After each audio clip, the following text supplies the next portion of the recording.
Hey, Mrparka here to review a new one from Richard Griffin. It is Midsummer Night's Dream. Yeah, Richard Griffin, I believe he actually started his career doing Shakespearean stuff. So he did a bunch of horror movies, sci-fi movies, a bunch of cult movies, all sorts of different stuff, arty kind of horror films. He's run the gauntlet, done tons of movies, been a very prolific indie director, and now he went back to Shakespeare, which is kind of cool to be honest. Now, I must say that this is a first for me. I've never reviewed any Shakespeare films. I think the only stories I've actually read are maybe Hamlet and Romeo and Juliet, and it's been a long time since school, actually. So yeah, bear with me. Not necessarily my strong point here. This is also the first Shakespearean movie I would review. Midsummer Night's Dream is actually one of Shakespeare's comedies. I know that much, at least. He's pretty much, did a lot of tragic comedies and tragedies and whatnot. And this one almost plays like it's going to be a tragedy, but it is a comedy and ends lighthearted.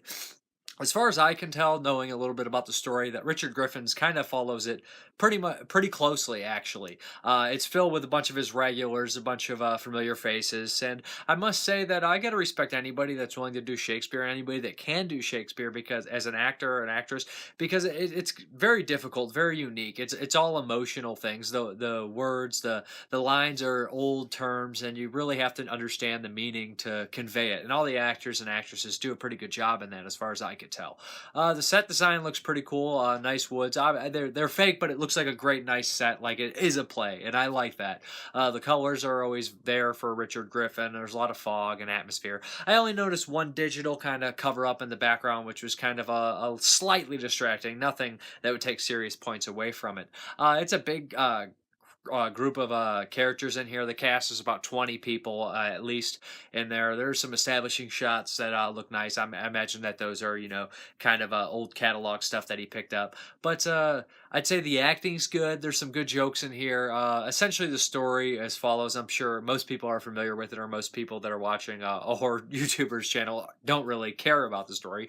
But the story of Shakespeare, this story here is essentially it's kind of a crazy love triangle where these fairies kind of interfere and they start enchanting people, and the wrong people love the wrong people, making the whole thing a giant confusing mess. Meanwhile, the fairy king and his queen of the fairies are having this weird like tiff and whatnot, and a king's also sort of getting married. It's a very strange story, very I guess to say complicated story, and it plays for laughs. Like I said, I think that it's actually really funny in a lot of parts, but it's not necessarily my humor either. It's just well acted enough that they deliver theirs with wits and cutting lines and things. Again, not really my thing, but I can understand there's a lot of talent behind it, and well acted, like I said. So if you guys like Shakespeare, check out Richard Griffin's other movies as well. I mean, Richard Griffin's a good director regardless. There's a lot of cool kind of tracking shots in here that go around that I enjoyed. And the audio is pretty solid. I only heard it maybe peak out like once, and that was during a loud screen. Everything else sounds good, easy to hear. And that's one of the big things in an indie movie. Some of the audio is really hard to hear. So that happens all the time in almost every indie movie. But the audio here is clean. The acting's good. The set looks good, and it's kind of a classic story, so you know it or you don't know it, but you guys are familiar with William Shakespeare. Kind of a weird review for me to do, so if you guys felt I was stumbling, let me know. But I'm Mrparka. All the information you need will be below. There'll be a trailer at the end.